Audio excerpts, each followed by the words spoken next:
The sound of laughter used to echo through the quiet cul-de-sac every afternoon. The kind of pure, innocent laughter that made neighbors smile and reminded them that childhood still had a place in this fast, HOA-regulated world. That laughter belonged to 9-year-old Ethan Miller. He and his dad, Jack, had spent 3 weekends building a small wooden treehouse in the sturdy oak tree that stood on the edge of their yard. It wasn't much, just some plywood, a few planks, and a tiny window Ethan could peer out of to spy on passing cars. But to him it was a castle, a fortress, a place where imagination came alive. For the most part, everyone in the neighborhood adored Ethan. Everyone except Karen Thornton, the self-appointed queen of the HOA. Karen had lived in the neighborhood for nearly 15 years and had never smiled at anyone without a reason that benefited her. She was the kind of woman who measured her grass with a ruler and called the city if someone's garbage can was out 10 minutes too early.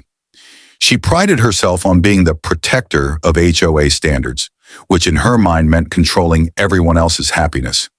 When she first noticed the treehouse, her blood boiled. From her kitchen window, she could see the wooden structure peeking out just above her manicured hedges. To her, it was an eyesore, a safety hazard, and a violation of HOA guidelines. To everyone else, it was just a kid's treehouse. But Karen wasn't like everyone else. She believed rules existed to be obeyed, even when those rules only existed in her imagination. The first confrontation came on a Sunday morning. Jack was tightening a few boards while Ethan painted a wooden sign that read, "Fort Ethan." Karen marched up the driveway, clipboard in hand, and her heels clicked sharply on the concrete. "This monstrosity," she began, gesturing toward the treehouse, "violates at least 5 HOA regulations." Jack straightened up, wiping sweat from his brow. "Ma'am, it's just a small treehouse for my son." "There's no rule about personal play structures." Karen's lips tightened into a thin line. "Not yet," she said ominously, "but there will be." "I'll see to it." Ethan looked down from his treehouse, confused. "Did I do something wrong, mister?" he asked softly. Jack smiled at his son. "Not at all, buddy. You're just having fun. Go on, finish your sign." Karen's eyes narrowed. "You'll regret defying HOA policy," she snapped, spinning on her heel and storming off. That evening, she filed a formal complaint with the HOA board, and when that didn't get immediate results, she started harassing Jack directly.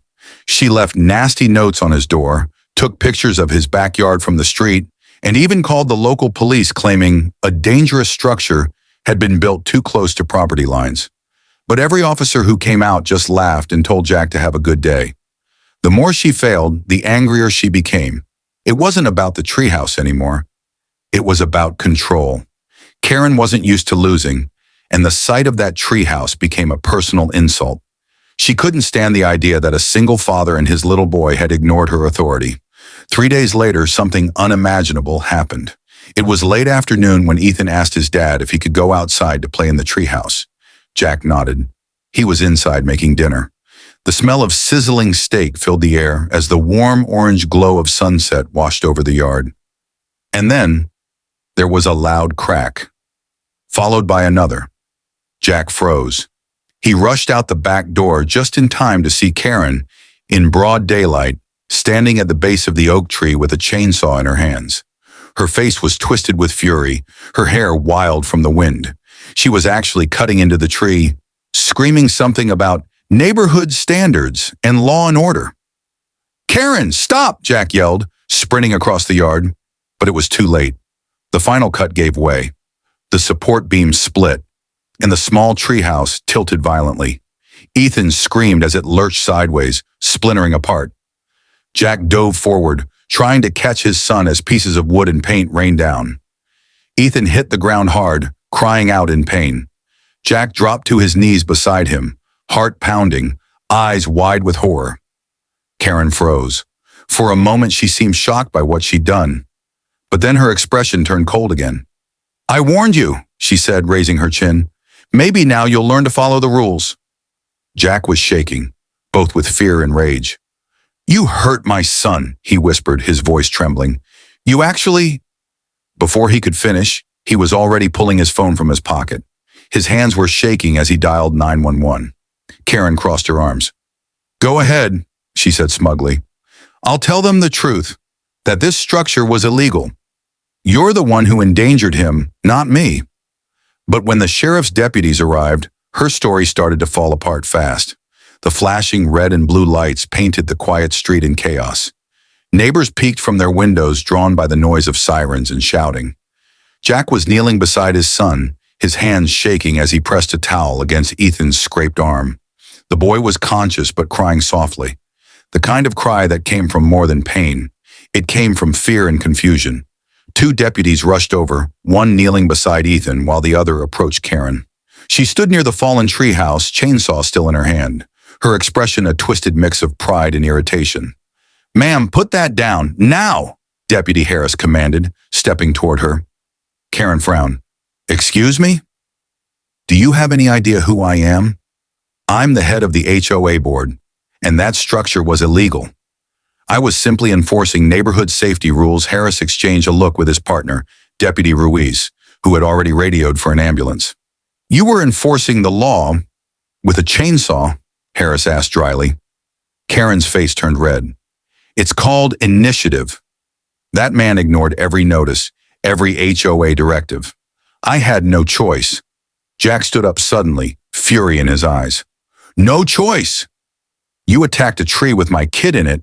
You could have killed him." "Sir, please calm down," Ruiz said, holding up a hand. "Let's get the boy checked out first." The paramedics arrived moments later, their lights flickering across Karen's frozen expression. They carefully lifted Ethan onto a stretcher, checking his ribs and arm for fractures. Jack followed close, gripping his son's small hand. Karen, however, didn't move. She looked around as if expecting the crowd of neighbors to side with her. But all she saw were angry stares. Phones were out, cameras recording. People whispered words she'd never imagined hearing in her perfect little neighborhood. "She's lost it. That poor kid." Deputy Harris turned to her again. "Ma'am, we're going to need you to stay put. You're being detained pending investigation into an assault involving a minor." Karen scoffed. "Assault? Oh, don't be ridiculous. That's not assault. That's property management. The HOA has rights." Harris raised an eyebrow.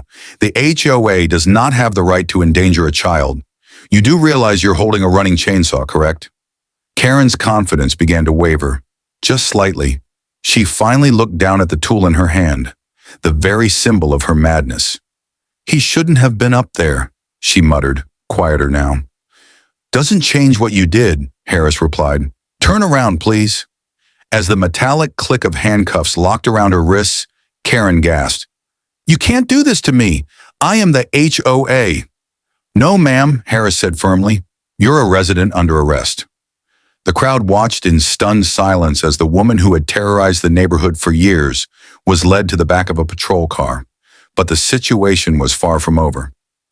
At the hospital, Ethan was treated for minor injuries. A sprained wrist, a bruised shoulder, and a few scratches.